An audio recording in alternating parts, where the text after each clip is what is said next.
नमस्कार दोस्तों, आज की वीडियो में हम बात करने वाले हैं कि भारत के अंदर कौन कौन सी समस्याएं आने वाली हैं। जैसा कि हम सभी जानते हैं कि अमेरिका और इजराइल के बीच वार होने के कारण भारत के अंदर भी बहुत सारी समस्याएं आ सकती हैं। वैसे तो बहुत सारे लोग अभी भी ये मान रहे हैं, अर्थात उन लोगों को लग रहा है कि भारत के अंदर जो समस्याएं हैं वो कुछ समय बाद अर्थात भविष्य में आने वाली हैं।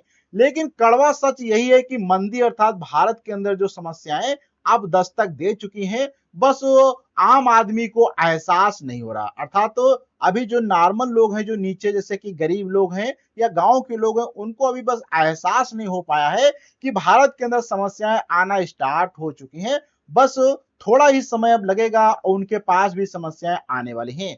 तो इस प्रेजेंटेशन में हम डिटेल से समझेंगे कि ग्लोबल मार्केट से शुरू होकर सीधे आपकी जेब तक पहुंचने वाले आदर्श आर्थिक चक्रव्यूह क्या है। अर्थात तो आप देख सकते हैं कि अमेरिका इजराइल का युद्ध चल रहा है, लेकिन उसके कारण आपके जेब के ऊपर क्या फर्क पड़ेगा, आपकी आर्थिक व्यवस्था पे क्या फर्क पड़ेगा, उसको आज हम डिकोड करने की कोशिश करेंगे। और सबसे अहम सवाल यह है कि अप्रैल के शुरुआती दिनों में आप देखेंगे 15 दिनों में बैंकों से जो है 61,000 करोड़ रुपए क्यों निकाले गए हैं। प्रोडक्ट के पैकेट छोटे क्यों हो रहे हैं, आपकी नौकरी पर क्या खतरा। अर्थात बहुत सारे काम हो रहे हैं, अर्थात बैंकों से पैसे निकाले जा रहे हैं, जो प्रोडक्ट है उनकी पैकिंग छोटी की जा रही है और बहुत सारी चीजों पे आपने देखा होगा दूध दही वगैरह पे पैसे बढ़ना स्टार्ट हो चुके हैं। तो इसी प्रकार से धीरे धीरे अब जो है समस्याएं भारत के अंदर दस्तक देने लगी हैं। वहीं पे बात करें तो डोमिनो इफेक्ट के अकॉर्डिंग अगर देखा जाए तो पेट्रोल की कीमतों से लेकर रियल एस्टेट क्रैश होने तक का चेन जो है रिएक्शन चलने वाला है। और बात करें तो थ्री अचूक सर्वाइवल स्ट्रेटजी पे हम जो है अंत में बात करेंगे और इस मंदी में आपकी और आपके परिवार की ढाल बनने वाले जो समाधान है उस पर भी हम बात करने वाले हैं। अर्थात तो अभी तो सभी लोग मान रहे हैं कि कुछ भी समस्या हम लोगों को आने वाली नहीं है, अर्थात खामोश सब लोग हैं। लेकिन आने वाला तूफान जो है बहुत बड़ा है, जिससे आर्थिक व्यवस्था और भी बहुत सारी चीजों पे फर्क पड़ने वाला है। आप थोड़ा सा आगे बात करते हैं, क्योंकि हम समझने वाले हैं सबसे पहले एनर्जी क्राइसिस क्या है और इसका मंदी का जन्म कैसे हुआ। देखो, एनर्जी क्राइसिस की अगर बात किया जाए तो क्राइसिस का मतलब होता है समस्याएं। तो ग्लोबल अगर देखा जाए तो ग्लोबल सप्लाई चेन का टूटना, देखो ग्लोबल सप्लाई चेन टूट चुका है, क्योंकि हम जानते हैं कि अमेरिका ईरान के बीच में इस समय काफी ज्यादा तनाव चल रहा है। तनाव चलने के कारण स्टेट ऑफ हॉर्मुज जो होता है, यहां से आप देख सकते हैं, ये स्टेट ऑफ हॉर्मुज जो होता है बिल्कुल ब्लॉक हो चुका है, अर्थात उसको बंद कर दिया गया है, जिससे जो है कच्चे तेल की सप्लाई बाधित हुई। क्योंकि हम जानते थे, अर्थात हम लोग बहुत सारा इधर इजराइल वगैरह से कच्चा तेल मंगाते थे, लेकिन हॉर्मुज का रास्ता बंद होने के कारण ये बड़ी समस्याएं आ चुकी हैं। आप थोड़ा सा बात करते हैं चुनावों का पर्दा कैसा रहा। देखो, भारत के पास केवल 2 महीने का रिजर्व स्टॉक ही था। वैसे तो देखा जाए और दो बहुत सारी ऐसी कंट्री जिनके पास 4 महीने 5 महीने 6 महीने ऐसा रिजर्व तेल होता है, लेकिन भारत के पास केवल 2 महीने का रिजर्व स्टॉक ही है। चुनाव के कारण सरकार ने कीमतों को रोक रखी थी, लेकिन सरकार ने क्या किया कि रेट नहीं बढ़ाया, क्योंकि सरकार को लग रहा था कि अगर अभी हम चुनाव से पहले रेट बढ़ा देंगे तो जो होता है फिर वोटों पे काफी ज्यादा फर्क पड़ जाएगा। इसलिए उन्होंने रेट को फिक्स रखा और चुनाव खत्म होते ही रेटों को बढ़ाना स्टार्ट कर दिया। वहीं पे देखते हैं अचानक प्रहार कैसे हुआ। देखो, चुनाव खत्म होते ही पेट्रोल की बात किया जाए, चाहे डीजल की बात किया जाए, चाहे गोल्ड के इंपोर्ट पर बात किया जाए, कोई भी आप चीजें देखेंगे हर एक चीज पे आप रेट बढ़ता चला जा रहा है, क्योंकि जो होता है चुनाव खत्म हुआ और भारत की सरकार आज के समय बस काम चुनाव पर ही करती है। और थोड़ा सा बात करते हैं परिवहन लागत पे। देखो, हम जानते हैं कि जितनी भी चीजें होती हैं लगभग वो ट्रांसपोर्टेशन के लिए एक स्थान से दूसरे स्थान, एक राज्य से दूसरे स्थान तक ले जाने के लिए जितने भी ट्रक वगैरह होते हैं वो सब क्या होते हैं, डीजल से चलते हैं। और डीजल जब महंगा होगा तो ट्रकों का माल जो ढुलाई होगा, अर्थात उनका भाड़ा काफी ज्यादा बढ़ जाएगा, जिससे भी काफी चीजों पे महंगाई आने वाली है। वहीं पे महंगाई के अगर हम चक्र को एक बार फिर से बात करते हैं, तो बढ़ा हुआ ट्रांसपोर्ट खर्च कंपनी खुद नहीं उठाती है, वे इसे सीधे फाइनल प्रोडक्ट की कीमतों में जोड़कर आप तक पहुंचा देती हैं। देखो, देखा जाए तो सबसे बड़ा स्टार्टिंग जो है प्रॉब्लम की वो कहां से हुई है, कच्चे तेल से हुई है। क्योंकि जब कच्चा तेल महंगा होगा तो जो हमारा डीजल पेट्रोल है वो भी महंगा होगा, जिस कारण से क्या होगा, ट्रांसपोर्टेशन में लागत में वृद्धि आएगी। था जो माल पहले ट्रक 10,000 में आता था, अब वही 12,000 13,000 में आएगा, जिस कारण से कच्चा माल भी क्या होने लगेगा, महंगा होने लगेगा। और कच्चा माल महंगा हुआ नहीं, आप देखेंगे जो प्रोडक्ट उसकी सहायता से बनाए जाएंगे वो भी महंगे हो जाएंगे। तो आप देख सकते हैं इनडायरेक्ट रूप से अब भारत के अंदर जो है समस्याएं दस्तक दे चुकी हैं, क्योंकि जब तेलों के रेट बढ़ते हैं तो सारी चीजें डगमगा जाती हैं और हर एक चीज का धीरे धीरे प्राइस बढ़ने लगता है। अब बात करते हैं कारपोरेट संकट और जो होता है श्रिंकफ्लेक्शन क्या होता है, अर्थात श्रिंकफ्लेशन क्या है, इस पे बात करते हैं।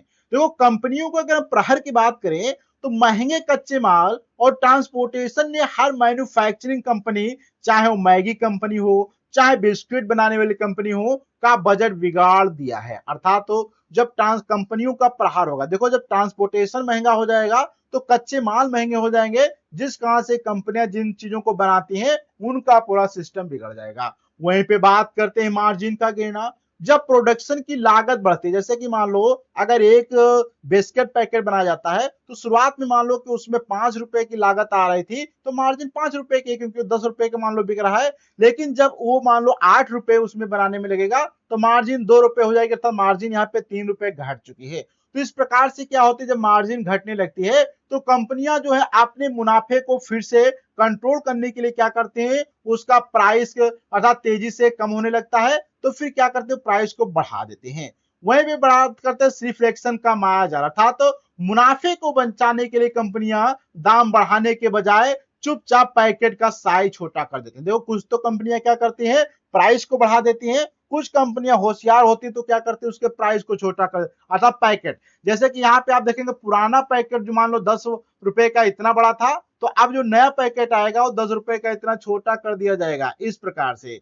वहीं भी बात करते हैं ले ऑफ की आंधी, अर्थात तो जब पैकेट छोटा करने से भी भरपाई नहीं होती है तो कंपनियां कर्मचारियों की बड़े पैमाने पर छाटनी करने लगती हैं। तो अभी आप देखेंगे कुछ समय के बाद बहुत सारे कंपनियों से लोगों को जॉब से निकाला जाएगा, क्योंकि जब कंपनियों की लागत बढ़ जाएगी तो कम लोगों से ज्यादा काम कराने की कोशिश कराएंगे, अर्थात प्रोडक्शन जो है कम लोगों से कराने की कोशिश करेंगे और ज्यादा लेबरों को कम करेंगी, जिससे उनका खर्च कम लग सके। वहीं पे स्टॉक मार्केट का भूचाल अगर बात करते हैं तो आने वाले समय में जब कंपनियों के तिमाही नतीजे घाटे में जाएंगे तब शेयर बाजार में जो है असली तबाही देखने को आपको मिल जाएगी। अर्थात आप देख सकते हैं केवल इजराइल अमेरिका के युद्ध के कारण भारत के अंदर कितनी बड़ी समस्याएं आने वाली हैं। आप थोड़ा सा बात करते हैं ईएमआई ट्रैप और बैंकिंग लागत क्या है।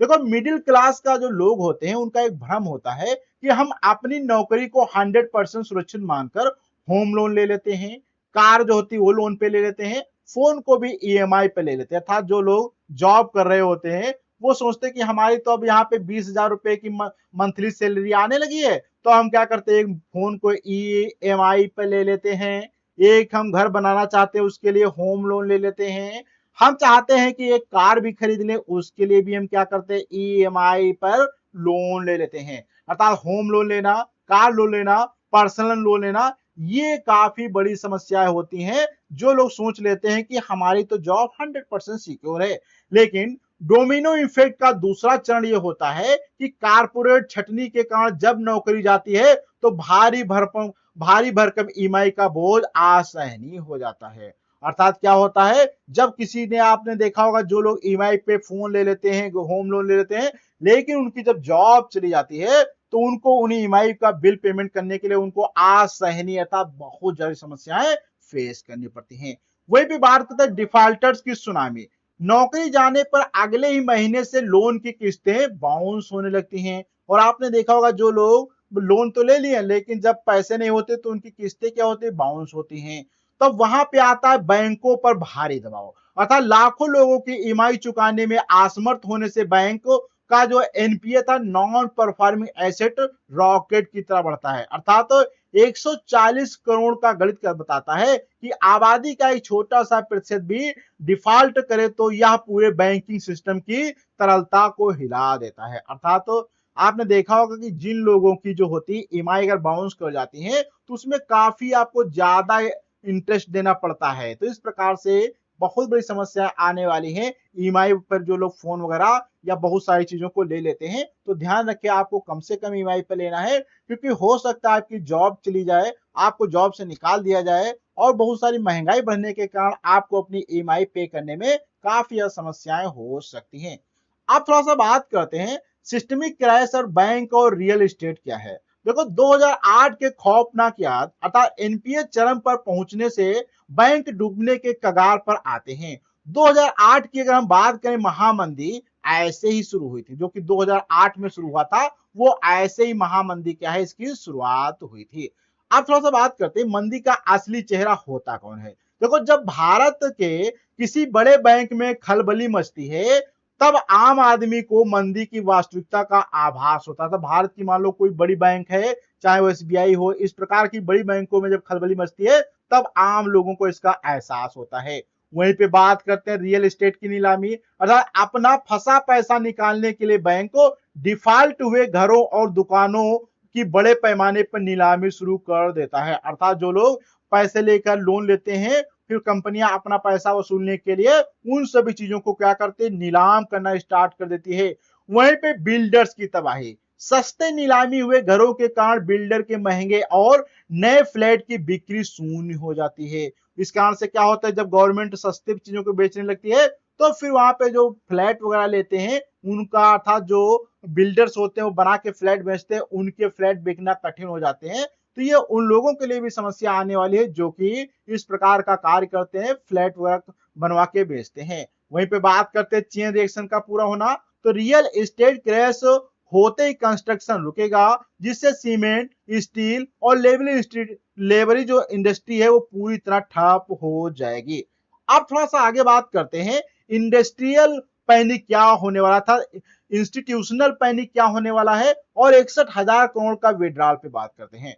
देखो स्मार्ट जो इन्वेस्टर्स का डर होता है, अर्थात तो आम आदमी अनजान है, लेकिन बड़े दिग्गजों को सिस्टम की अंदरूनी खोखली हालत का पूरा अंदाजा हो चुका है। अर्थात जो बड़े लोग होते हैं उनको तो पता है कि अब यहाँ पे भारत के अंदर क्या होने वाला है, भारत के अंदर कौन समस्या आने वाली है। इसका भयानक आंकड़ा था, अप्रैल की शुरुआती 15 दिनों में ही भारतीय बैंकों से 61,000 करोड़ रुपए का कैश निकाला गया है।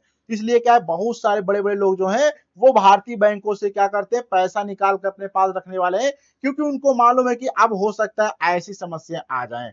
और ऐतिहासिक अगर पैनिक की बात करें तो नोटबंदी के बाद यह कैश जो है विड्रॉल का सबसे बड़ा रिकॉर्ड तोड़ चुका है। अर्थात बात किया जाए तो इतिहास में अब सबसे ज्यादा पैसे इसी बार 15 दिनों के अंदर 61 जो है का 1,000 करोड़ रुपए निकाले जा चुके, जो कि नोटबंदी के बाद का सबसे बड़ा इतिहास है। वहीं पे स्पष्ट अगर सिग्नल इससे हम लोगों को ये मिल रहा है कि लोग एफडी और सेविंग अकाउंट से पैसे निकालकर सुरक्षित हार्ड कैश में रख रहे हैं, क्योंकि सिस्टम पर खतरा मंडरा रहा है। सरकारी इशारे, बड़े नेताओं का यह कहना है कि फालतू खर्चे रोके, सोना न खरीदे, आने वाली आर्थिक तूफान का सीधा अलर्ट है। अर्थात बड़े नेता भी, आज के समय प्राइम मिनिस्टर ने भी ये अनाउंस कर दिया है कि 1 साल तक आप सोना ना खरीदे, बाहर ज्यादा टूरिस्ट ना करें, अर्थात टूरिज्म पे कम जाएं, बात ज्यादा ज्यादा खर्च कम करें। अब थोड़ा सा आगे बात करते हैं सर्वाइवल ब्लूप्रिंट क्या है, अर्थात आप लोग कैसे अपने आपको सर्वाइव कर सकते हैं। तो यहाँ पे बात करें अवसर की तरह, अर्थात यह डेटा डराने के लिए नहीं बल्कि इस आपदा को अवसर में बदलने की ठोस तैयारी है। अर्थात तो खर्चे तुरंत रोके, अर्थात तो महंगे गैजेट्स, वेकेशन और उटपटांग खर्चे बंद करें, कैश को बचा कर रखें। अर्थात आपको क्या करना है, ज्यादा ज्यादा कैश बचा कर रखना है, आपको कम पैसे खर्च करना है। वहीं पे 6 महीने का इमरजेंसी फंड, अर्थात आपके पास कम से कम 6 महीने के घर खर्च का पैसा जो है लिक्विड जो अर्थात आपके पास होना चाहिए, अर्थात आपके घर में 6 महीने का लगभग खर्चे का पैसा रखना चाहिए। वहीं पर रिटर्न का मोड छोड़े, अर्थात इस फंड पर ब्याज कमाने की मत सोचिए, अर्थात इस समय आपको अपने पैसे बैंक में जमा करके ब्याज कमाने की मत सोचो, इसे सिर्फ सुरक्षित तथा हार्ड कैश तथा एफडी के तरीके से रखो। वहीं पे टॉप बैंकों पर भरोसा करो, छोटे बैंकों में जो रिस्क रहता है, अपने जो फंड्स देश के टॉप 3 से 4 सबसे बड़े और सुरक्षित बैंकों में ही आपको रखना है। ऐसी कोई नॉर्मल बैंक में ना आप पैसे रखें जिससे मान लो प्रॉब्लम आए तो वहां पर पैसे भी आपको ना मिले। तो आपको हमेशा अच्छी कंपनियों अर्थात बड़ी बैंकों में ही रखना है। तो यहाँ पे आपको क्या नहीं करना, अगर बात करें तो इमरजेंसी फंड बनाए रखना है, लिक्विड कैश रखना है, टॉप बैंकों का उपयोग करना है। क्या नहीं करना है, ईएमआई आपको बिल्कुल अब नहीं लेनी है, महंगे गैजेट नहीं खरीदना है, लग्जरी छुट्टियां रद्द कर देनी चाहिए। तो आज अब थोड़ा सा आगे बात करते हैं, सर्वाइवल ब्लूप्रिंट दूसरा फेज क्या है। देखो, इंश्योरेंस कोई खर्चा नहीं है, ज्यादातर तो लोग इसे बोझ मानते हैं, जबकि मंदी के समय यह दुनिया का सबसे समझदारी भरा इन्वेस्टमेंट होता है। तो इमरजेंसी फंड की ढाल, अर्थात तो आपको इमरजेंसी फंड तभी बचेगा जब आपके पास हेल्थ और टर्म इंश्योरेंस होगा। अगर बात किया जाए तो मेडिकल इमरजेंसी का हम जानते हैं कि सभी के पास खतरा बना रहता है। नौकरी जाने के तनाव में बीमारी या एक्सीडेंट होने पर लाखों का बिल, आपका सारा जमा पैसा एक झटके में खत्म हो सकता है। अर्थात तो जिन लोगों को अपने वो जो है इंश्योरेंस नहीं कराते हैं, उनको कोई भी एक बीमारी आती है तो बहुत सारा पैसा खर्च हो जाता है। वहीं पे महाबेवकूफी से बचें। इस नाजुक माहौल में जिसके पास हेल्थ और टर्म इंश्योरेंस नहीं है, वह अपने परिवार के भविष्य के साथ जुआ खेल रहा है। तुरंत एक्शन लें, एक अच्छी पॉलिसी, ताकि किसी एक दुर्घटना से आपका पूरा वित्तीय ढांचा बच सकता है। तो इसलिए आपको क्या करना है, कोई ना कोई एक आपको जो है कर लेना था। मेडिकल इमरजेंसी के लिए आपको कोई एक जो है पॉलिसी खुला लेना था, इंश्योरेंस करा लेना है। अब बात करते हैं कि सर्वाइवल ब्लूप्रिंट, अर्थात ब्लूप्रिंट थर्ड नंबर पे, नौकरी पर 100% निर्भरता आपको छोड़नी होगी। आपने 9 से 5 की नौकरी के अलावा एक्स्ट्रा इनकम सोर्स जो आपको जो है थोड़ा सा और एक्स्ट्रा आपका इनकम बढ़ा सकता है। इंटरनेट की ताकत, ऑनलाइन जो स्किल आपको सीखना है, यूट्यूब पर how to make money online, इसको आपको सर्च करना है, अलग अलग आइडिया पे आपको काम करना है। वहीं पे 90 दिनों का संघर्ष, अर्थात शुरुआत में असफलता मिलेगी, लगातार 3 महीने तक मेहनत करें, जब कोई एक और तरीका आपको मिल ही जाएगा जिससे आपको सफलता मिल सकती है। और एक सफल आइडिया, 100 में से 99 तरीके फेल हो सकते हैं, लेकिन वह एक सफल तरीका आपकी पूरी वित्तीय जिंदगी पलट सकता है। तो आज का वीडियो आपको कैसा लगा, आपको अपना फीडबैक कमेंट बॉक्स में देना है। अच्छा लगा हो तो लाइक करें, अपने दोस्तों को शेयर करें। हम किसी नए टॉपिक के साथ में अगले वीडियो मिलते हैं, जब तक के लिए धन्यवाद।